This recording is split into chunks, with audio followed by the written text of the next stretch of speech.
Assalamualaikum warahmatullahi wabarakatuh. Perkenalkan, saya Mama Sugiata Barita dengan 3 digit internet 050, Prodi S1 Pendidikan Matematika PM 2025. Di sini saya akan menjelaskan bab 4 mengenai segitiga kongruen. Pertama-tama kita akan membahas postulat kongruensi dasar. Kita akan membahas bagian-bagian yang kongruen. Bagian kongruen pertama, sepasang sisi yang kongruen. Lalu sepasang sudut kongruen sini. Kemudian 2 pasang sisi kongruen, yaitu sisi ini kongruen dengan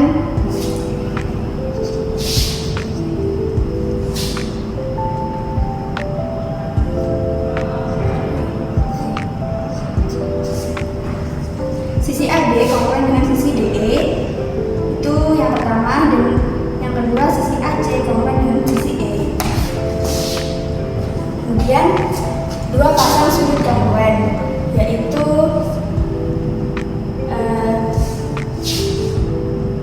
sudut A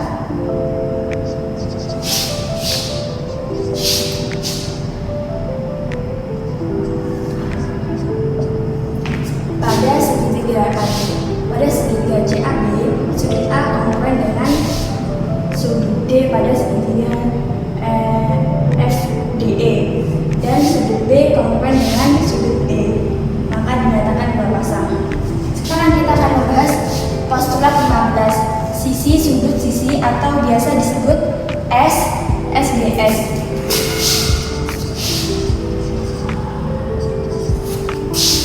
Yang berbunyi, diketahui kesesuaian antara dua segitiga jika 2 sisi dan 2 sudut apit pada segitiga yang pertama kongruen bagian-bagian yang bersesuaian dengan segitiga yang kedua, maka kedua segitiga adalah kongruen. Jadi 2 sisi pada segitiga pertama, sisi ini dan sisi ini, sama panjang dengan 2 sisi yang bersesuaian pada sudut 2.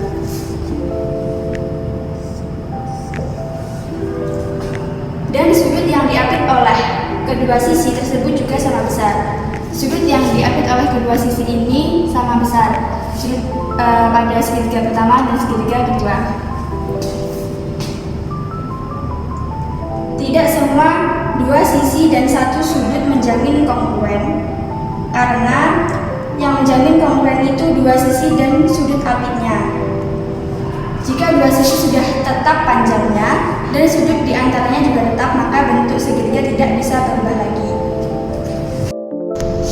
Tidak semua 2 sisi dan 1 sudut menjamin kongruen.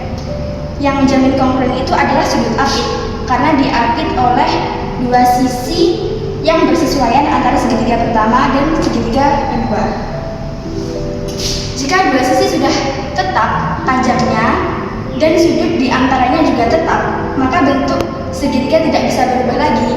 Berbeda ketika 2 sisi panjangnya tidak sama, maka bentuk segitiga bisa berubah. Selanjutnya kita akan melakukan pembuktian menggunakan postulat SDS.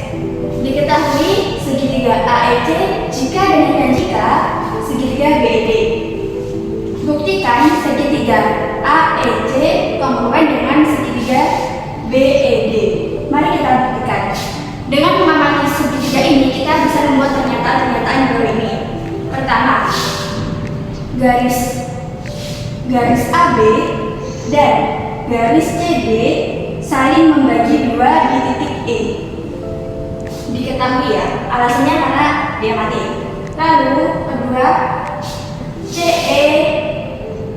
CE sama dengan DE dan AE sama dengan DE.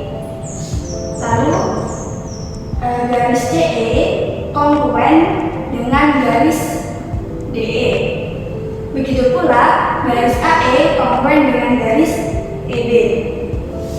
Itu menggunakan definisi luas garis,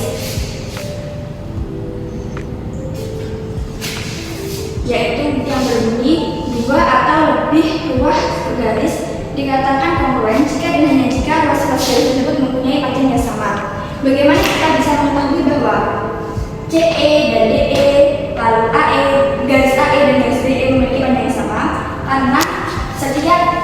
suatu ruas garis yang dibagi oleh sebuah titik, maka dua bagian ruas garis tersebut menjadi sama panjang. Ketiga, keempat, sudut AEC kongruen dengan sudut BED. Alasannya karena bertolak belakang. Karena sudut ini bertolak belakang. Sudut yang bertolak belakang itu kongruen sesuai dengan definisi 3.10 sudut bertolak belakang. Dua sudut dikatakan bertolak belakang jika sisi-sisi sudut tersebut membentuk sepasang sinar garis yang berlawanan. Nah, juga ada teorema 3.7 yang telah saya buktikan di pembahasan sebelumnya yang berbunyi sudut-sudut yang bertolak belakang adalah kongruen. Lalu yang terakhir, segitiga AEC kongruen dengan segitiga BED. Segitiga AEC kongruen dengan segitiga BED menggunakan langkah 3 dan langkah 4 dan juga postulat sisi sudut sisi. Sekarang kita punya AE kongruen dengan BE, CE kongruen dengan DE, sudut AEC kongruen dengan sudut BED, sehingga sudut BED bisa disebut juga sudut apit. Begitu pula sudut AEC juga bisa disebut sudut apit.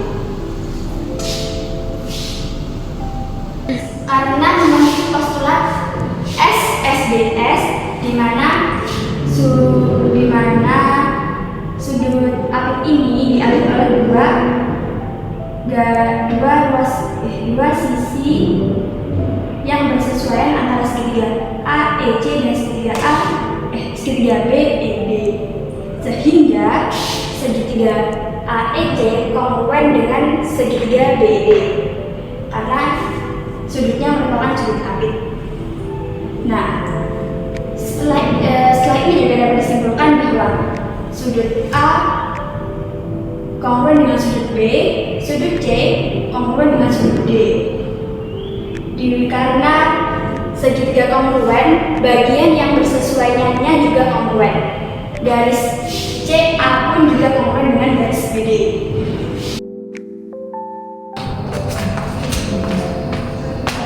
Nah, selanjutnya kita akan menggunakan postulat sisi sudut sisi untuk melakukan suatu pembuktian.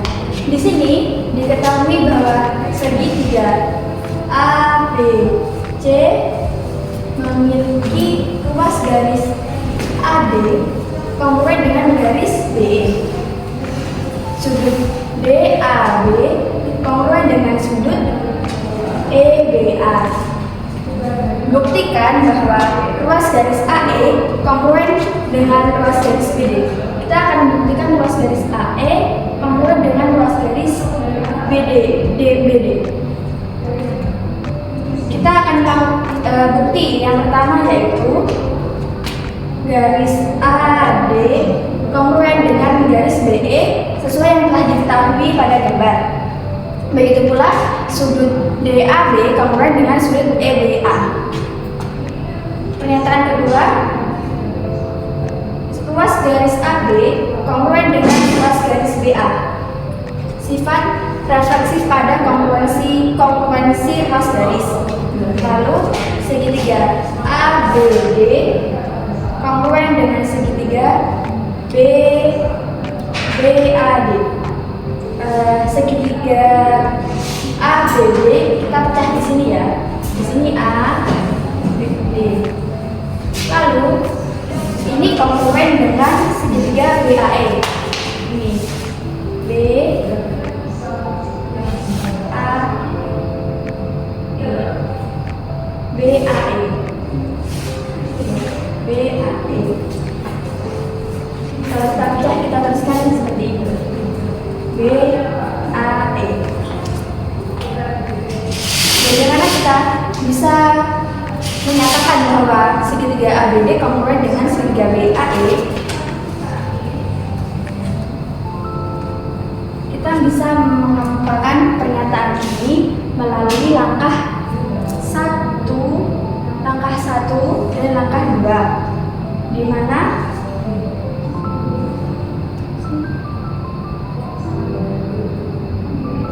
mana kita mempunyai AD kongruen dengan BE, dan kita juga mempunyai ruas garis AB kongruen dengan ruas garis BA, ya kan? Ruas garis AB kongruen dengan ruas garis BA, sehingga sudut DAB dan sudut EAB merupakan sudut yang kongruen. Sudut DAB adalah sudut apik karena memiliki dua sisi yang apiknya. Begitu pula sudut BAE, sudut ini adalah sudut apik karena memiliki dua sisi yang apiknya, dan dua sisi ini bersesuaian dengan segitiga yang lain. Maka menurut postulat sudut sisi segitiga ABD kongruen dengan segitiga BAE. Karena segitiga kongruen, bagian-bagian yang bersesuaian pasti kongruen pula, sehingga BD kongruen dengan AE. Maka terbukti bahwa ruas garis AE kongruen dengan ruas garis BD. Ini merupakan akibat dari kongruensi segitiga. Karena segitiga kongruen, bagian-bagian yang bersesuaian pasti kongruen. Selanjutnya, kita akan membuktikan teorema 4B1, yaitu kaki-kaki, yang berbunyi diketahui antara kesesuaian antara dua segitiga siku-siku atau antar segitiga siku-siku dan dirinya sendiri jika kaki-kaki segitiga siku-siku pertama kongruen dengan kaki-kaki yang bersesuaian pada segitiga siku-siku kedua, maka kesesuaian itu adalah kongruen. Mari kita buktikan.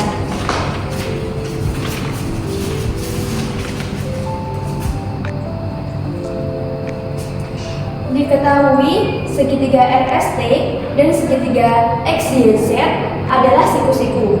Ruas garis RS kongruen dengan ruas garis XY. Begitu pula ruas garis ST kongruen dengan ruas garis YZ. Ruas garis RS dan juga ST merupakan kaki-kaki pada segitiga siku-siku. Lalu buktikan bahwa segitiga RST kongruen dengan segitiga XYZ. Langkah pertama pembuktiannya adalah pernyataan 1, yaitu segitiga RST dan segitiga XYZ adalah siku-siku. Seperti yang diketahui pada gambar, kedua segitiga ini adalah segitiga siku-siku. Kedua, sudut S kongruen dengan sudut Y. Sudut siku-siku kongruen sesuai dengan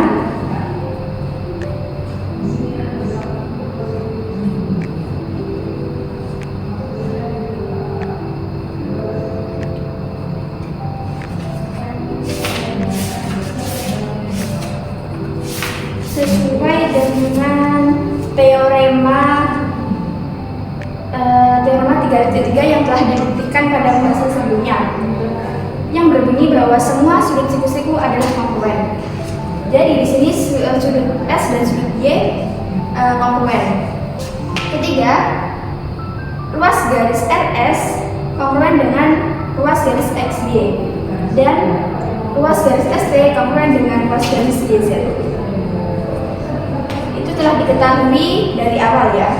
Kemudian yang keempat, segitiga RST kongruen dengan segitiga XYZ. Alasannya telah diketahui pada langkah 2 bahwa sudut S dan sudut Y itu kongruen. Dan juga pada langkah 3 diketahui bahwa kaki-kaki garis pada segitiga segi ini bersesuaian, sisinya itu bersesuaian. Dan juga dikaitkan dengan postulat sisi sudut sisi, di mana sudut ini adalah sudut apit karena diapit oleh dua sisi. Ini juga dapat ada sisi. Kaki pertama sama panjang, kaki kedua juga sama panjang. Dan karena sudut S kongruen dengan sudut Y sama-sama 90 derajat, maka memenuhi sisi sudut sisi.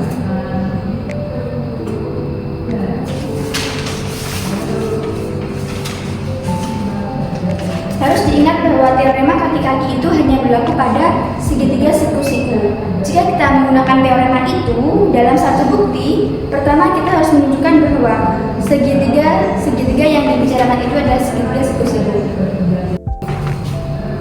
Sehingga terbukti bahwa teorema 4.1 itu benar, di mana jika kaki-kaki segitiga siku-siku pertama kongruen dengan kaki-kaki yang bersesuaian pada segitiga siku-siku kedua, maka kesesuaian itu adalah kongruen. Mungkin hanya ini yang dapat saya jelaskan. Bila ada kurang lebihnya mohon maaf, karena saya juga masih belajar. Wassalamualaikum warahmatullahi wabarakatuh.